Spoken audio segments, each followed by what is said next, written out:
और चलिए अब बात तेलंगाना विधानसभा की भी करते हैं। दरअसल तेलंगाना में हो रहे विधानसभा चुनावों के लिए एआईएमआईएम भी चुनाव लड़ रही है और हैदराबाद में आयोजित एक सभा में असदुद्दीन ओवैसी के भाई अकबरुद्दीन रात 10 बजे की समय सीमा के बाद भी एक पब्लिक मीटिंग कर रहे थे, जिसका वहां मौजूद एक पुलिस इंस्पेक्टर ने विरोध भी किया। तो अकबरुद्दीन उससे ही भिड़ गए और कहा कि वो अभी अपनी बात को पूरे करने बिना नहीं रुकेंगे और उसके बाद वहां पर गहमा गहमी का माहौल भी दिखाई दिया। चलिए अब आपको सुनवाते हैं किस तरह अकबरुद्दीन ओवैसी ने पुलिस इंस्पेक्टर को धमकाया। 5 मिनट अभी बोलूंगा।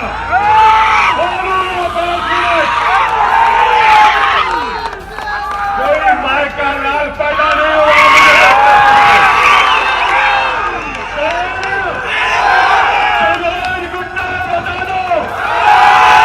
इशारा कर दिया तो बोलना पड़ेगा।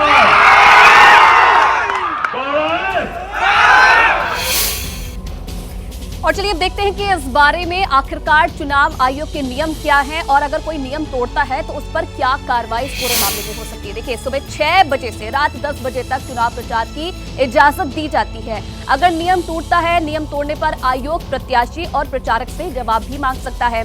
आयोग प्रत्याशी प्रचारक को वार्निंग भी दे सकता है। इस पूरे मामले में अगर नियम तोड़ा जाता है तो आयोग प्रत्याशी और प्रचारक को चुनाव प्रचार से भी रोक सकता है। पुलिस अधिकारी को धमकाने पर आपराधिक केस भी दर्ज हो सकता है। तो ये जो नियम है चुनाव आयोग की तरफ से, अगर कोई नियम तोड़ता है तो इस तरीके की कार्रवाई हो सकती है। और चलिए अब आपको एक बड़ी खबर दे दे। अफ्रीका के कांगो से बड़ी खबर है, जहां पर भगदड़ की स्थिति बन गई। दरअसल सेना के लिए भर्ती के दौरान वहां पर भगदड़ मची और भगदड़ से 37 लोगों की मौत की पुष्टि की गई है। मौत का आंकड़ा और ज्यादा होने की आशंका है। बड़ी तादाद में लोग जख्मी भी हुए हैं। आपको बता दें कि राजधानी ब्रेजविले में ये भर्तियां हो रही थी। लोग हजारों की संख्या में वहां पर पहुंचे थे।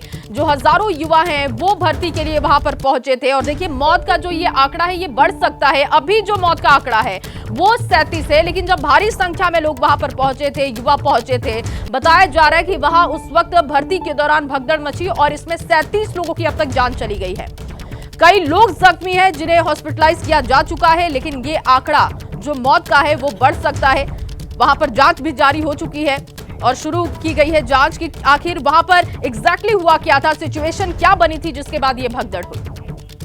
और चलिए नमस्ते भारत में आपको बड़ी खबर बता दें। इजराइल हमास जंग से जुड़ी बड़ी खबर सामने आ रही है, जहां इजराइल ने हमास पर 4 दिन युद्ध बंद करने का ऐलान कर दिया है। बड़ी खबर इस वक्त आपको दे रहे हैं। इजराइल 4 दिन के लिए हमास पर हमले बंद करेगा। बदले में हमास 50 बंधकों को रिहा करेगा। हमास के साथ समझौता को इजरायली कैबिनेट की तरफ से मंजूरी मिली है और देखिए राहत की बात यह है कि 4 दिन युद्ध बंद रहेगा, जिस बीच में समझौता ये हुआ है कि हमास 50 इजरायली बंधकों को छोड़ेगा। समझौते को इजरायली कैबिनेट की तरफ से मंजूरी मिली है और 4 दिन के लिए युद्ध बंद किया जाएगा इजराइल की तरफ से। इजराइल हमास युद्ध को लेकर ये बड़ी जानकारी, बड़ी खबर आपको दे रहे हैं। इजराइल 4 दिन के लिए हमले बंद करेगा हमास पर और इस बीच हमास की तरफ से 50 बंधकों को रिहा किया जाएगा। ये समझौता हुआ है, इजरायली कैबिनेट की तरफ से समझौते को मंजूरी दी गई है, जिसके बदले में हमास 50 इजरायली बंधकों को छोड़ने वाला है। बड़ी जानकारी आपको जंग से जुड़ी हुई दे रहे हैं। इजराइल 4 दिन के लिए हमास पर हमले बंद करने जा रहा है। ये बड़ा ऐलान किया गया है इजराइल की तरफ से। दरअसल बातचीत लगातार चल रही है, सीज फायर के लिए कोशिशें हो रही हैं, मध्यस्थता अलग अलग देशों की तरफ से की जा रही है, लेकिन इस बीच में थोड़ी ढिलाई दी गई है इजराइल की तरफ से। और जो समझौता हुआ है उसमें इजराइल का कहना है कि वो 4 दिन के लिए हमास पर युद्ध बंद कर रहा है, हमले बंद कर रहा है। उत्तरकाशी में 11वां दिन भी रेस्क्यू ऑपरेशन जारी है। सुरंग में 3 तरफ से ड्रिलिंग का काम जारी है। सुरंग में हॉरिजॉन्टल और वर्टिकल ड्रिलिंग की जा रही है। 800 mm का पाइप डालने की यहां पर कोशिशें लगातार जारी हैं। सुरंग में ऑगर मशीन से ड्रिलिंग जारी है। इंटरनेट और लाइट की सप्लाई भी जारी है। आपको बताएं फंसे मजदूरों से कम्युनिकेशन भी हो रहा है। फंसे मजदूरों से बात की गई, सभी सुरक्षित हैं। इंटरनेट और लाइट की व्यवस्था वहां पर कराई जा रही है। लगातार उन्हें खाना भी प्रोवाइड कराया जा रहा है। ऑगर मशीन जो कि विदेशों से मंगाई गई है, उससे ड्रिलिंग लगातार जारी है। 11वां दिन 800 मिलीमीटर का पाइप डालने की कोशिश यहां पर लगातार जारी। सुरंग में हॉरिजॉन्टल और वर्टिकल ड्रिलिंग भी की जा रही है। उत्तरकाशी से दीपक रावत हमारे साथ जुड़े हैं, उनसे और जानकारी लेंगे। दीपक, क्या कुछ और काम वहां पर जारी है? लगातार कम्युनिकेशन भी बना है, बताया जा रहा है कि सभी सुरक्षित भी हैं।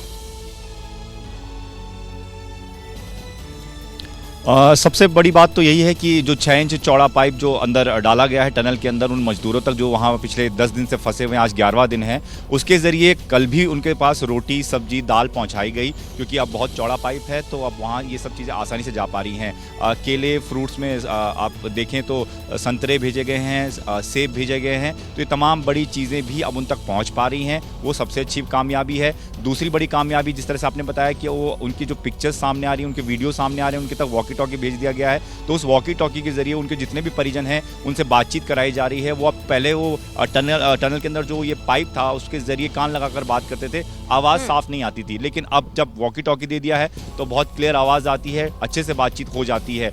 तीसरी बड़ी चीज़ जो कि ड्रिलिंग का काम है वो भी लगातार चल रहा है। 5वां पाइप आधे से ज़्यादा इंस्टॉल कर दिया गया है और वो धीरे धीरे उसको आगे खिसकाया जा रहा है। कल जब NHIDCL के जो मेंबर्स थे उनकी जो प्रेस कॉन्फ्रेंस हुई, जो कि टनल के बनाने का काम कर रहे हैं, उन्होंने ये कहा कि अब हम ये मान के चल रहे हैं कि काम इसी तरह से होता रहा, कोई बड़ी रुकावट ना आई तो 35 से 40 घंटे आप बता रहे हैं कि वहां तक खाना पानी पहुंचाया जा रहा है, वॉकी टॉकी से बातचीत हो रही है, वहां पर लाइट की व्यवस्था भी कर दी गई है, तमाम चीजें हैं, लेकिन अभी भी सवाल इसी बात का है कि आखिर देरी इतनी क्यों हो रही है? आज किस तरीके से काम को आगे बढ़ाया जाएगा? देखिए, 5 तरफ से ड्रिलिंग का काम चल रहा है। टनल के दोनों हिस्से, चाहे आप सिलक्यारा की तरफ की बात करें, उधर से भी ड्रिलिंग का काम चल रहा है जो पहले दिन से ही चल रहा है, और दूसरी तरफ आप बड़कोट की तरफ की बात करें, वहाँ से भी ड्रिलिंग का काम चल रहा है। कुछ हद तक कामयाबी वहाँ से भी मिल रही है, जो ड्रिलिंग मशीन है वो धीरे धीरे आगे बढ़ रही है। और ऊपर की तरफ से भी वर्टिकल ड्रिलिंग की जानी है, वहाँ मशीन पहुँच गई है, लेफ्ट राइट साइड से भी ड्रिलिंग की जानी है, मतलब हर तरफ से सुरंग को भेदने की कोशिश की जा रही है। लेकिन सबसे बड़ी कामयाबी अगर कहीं से हासिल हो सकती है तो वो सामने की तरफ से ही है, सिलक्यारा की तरफ से, और उम्मीद ये की जा रही है कि 35-40 घंटे के भीतर कुछ बड़ी खबर आ सकती है। अगर कोई बड़ी चट्टान बीच में नहीं आई, कोई बड़ा बोल्डर ना आया, कोई बड़ी मशीन ना आई, तो ये जो मशीन जो लगाई गई है अमेरिकन ऑगर मशीन, ये उसको भेद देगी और वहाँ उन 41 लोगों तक पहुँच जाएगी, जिसके बाद वो बाहर आ सकेंगे। दीपक, कल हमने वीडियो देखा था, पहली बार जो वीडियो सामने आया था, जो तमाम लोग अंदर फंसे हुए हैं, उनमें हमने देखा था 11 से 12 लोग उन तस्वीरों में दिख रहे थे। क्या प्रशासन की जो सभी 41 लोग हैं उनसे बातचीत हुई है, कम्युनिकेशन हो पाया है, और क्या माना जाए, क्योंकि जिस ऑगर मशीन का आप जिक्र कर रहे हैं पहले भी उसका इस्तेमाल किया गया था लेकिन अभी तक कोई सफलता नहीं मिली है, तो क्या माना जाए कितने जो घंटे हैं वो अहम हो सकते हैं इस रेस्क्यू ऑपरेशन में? देखिए, जो कैमरे अंदर भेजे गए हैं उसके ज़रिए एक एक को कैमरे के सामने लाकर उनको देखा गया, उनसे बातचीत की गई, ये देखने के लिए कि क्या सभी 41 के 41 लोग ठीक हैं, अच्छी स्थिति में हैं। सबसे अच्छी बात यह है कि वो बेहतर स्थिति में हैं, उनकी मनोस्थिति भी फिलहाल ठीक नज़र आ रही है। परिजनों ने बातचीत की तो उनको भी तसल्ली मिल गई है। आज जो बड़ी चीज़ और होनी है, कुछ छोटे छोटे जो रोबोट्स होते हैं वो भी अंदर भेजे जाएंगे, वो जो मैपिंग करेंगे पूरे टनल के अंदर की स्थिति का, और उसके बाद एक पिक्चर साफ हो पाएगी कि किस तरह से ड्रिलिंग करनी है। और जैसा मैं बार बार कह रहा हूँ कि 30, 35, 40 घंटे ऐसी स्थिति बता रहे हैं कि 30 घंटे बाद, 35 घंटे बाद ऐसी स्थिति बन जाएगी कि यहाँ से एक अच्छी खबर देने की स्थिति में हम लोग होंगे कि हाँ, अब टनल के भीतर तक हम पहुँच गए हैं और उन 41 लोगों को उस 800 mm या 900 mm के पाइप के सहारे बाहर लाने की कवायद शुरू हो जाएगी। दीपक, क्या परिजनों की बात हो पाई थी मजदूरों से? परिजनों की बात जो है वो लगातार पहले दिन से ही हो रही है। पहले 6 इंच के आसपास का पाइप जो है वो अंदर तक था, जिसके ज़रिए ऑक्सीजन और ड्राई फ्रूट्स वगैरह भेजे जाते थे। वही पाइप कम्युनिकेशन का सहारा भी था, उसी पाइप के सहारे बातचीत भी होती थी। आप इधर से आवाज़ लगाते थे, उसका नाम पुकारते थे, वहाँ पर जिसका भी आप नाम लेते थे वो पाइप के सामने आता था और अपनी स्थिति बताता था। लेकिन अब जो 8 इंच का पाइप डाला गया है वो भी और बड़ा पाइप है, उसके ज़रिए भी बात की गई, और अब उस पाइप के सहारे वॉकी टॉकी भेज दिया गया है। यानी कि अब कम्युनिकेशन का भरपूर साधन जो है वो सेटअप कर लिया गया है। अंदर बूस्टर्स भी लगाए गए हैं। बताया ये भी जा रहा है कि कोई एक वॉकी टॉकी के साथ कोई एक मोबाइल भी अंदर भेजा जाए ताकि वहाँ स्थिति को और बेहतर तरीके से बातचीत के सहारे देखा जा सकता है। तो ये तमाम तैयारियां लगभग प्रशासन ने कर ली है और अब मेन कोशिश जो है वो है टनल को भेदने की, और ड्रिलिंग जो है वो काम शुरू हो चुका है और उसी पर काम चल रहा है। और नमस्ते भारत में वक्त अब लाइव टिप का है। एयर पॉल्यूशन से बचने के लिए आप क्या करें, बता रहे हैं LNJP के डायरेक्टर सुरेश कुमार। सुनते हैं। जो वायु प्रदूषण का दुष्प्रभाव है वो क्या क्या होते हैं, जैसे गला खराब होना, irritability, lack of sleep, blood pressure बढ़ जाना, और इसका मल्टीपल साइड इफ़ेक्ट होते हैं। तो हमें चाहिए कि हम आउटडोर जो एक्टिविटी हैं उसमें खास करके बच्चों में और बुज़ुर्गों में प्रदूषण का बहुत बुरा असर होता है। तो जब भी हम घर से बाहर निकलें हम मास्क पहन के निकलें, और जब भी आपको गले में बहुत ज़्यादा खराश है या फीवर है तो आप डॉक्टर की सलाह लें, ये बहुत आवश्यक है। एंजाइटी से खुद को कैसे बचाएं, ये बता रही हैं डॉक्टर टीना। आपकी एंजाइटी के जो ट्रिगर्स हैं पहले आप उनको आइडेंटिफाई कीजिए, क्योंकि एंजाइटी हमारी सोच से पैदा होती है। हम किस तरह से चीज़ को फेस करें, सिचुएशन को फेस करें, वहाँ से एंजाइटी आती है। तो एंजाइटी के कारण जो भी नेगेटिव बिहेवियर्स हो जाते हैं उन बिहेवियर्स को टारगेट करके उनको ठीक करने की कोशिश करें। नेक्स्ट पार्ट है एंजाइटी में जो हमें फीलिंग्स बॉडी में आती हैं, घबराहट है, हार्ट बीट तेज़ हो रहा है, सांस नहीं आ रहा, उनको टैकल करने के लिए relaxation exercises, breathing techniques, yoga, physical exercises, ये सब के सब बहुत हेल्पफुल रहती है। अब देखिए बच्चों को तकनीक और मोबाइल से जुड़ी समस्याओं को लेकर कैसे जागरूक किया जाए, ये जान लेते हैं डॉक्टर पवन दुग्गल से। अगर आपने समझाना है तो मित्र बन के ही समझाना पड़ेगा, मान के चलना पड़ेगा कि साहब बच्चों को हमें फीलिंग देनी है कि साहब हम माता पिता आपके हैं, आपके हम मास्टर नहीं हैं बल्कि हम आपके दोस्त हैं।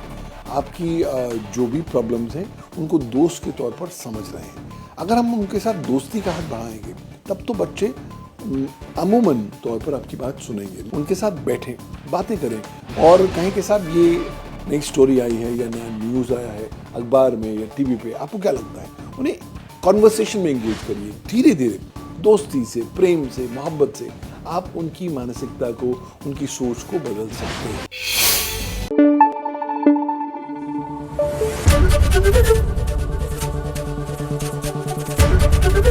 एबीपी न्यूज़ आपको रखे आगे।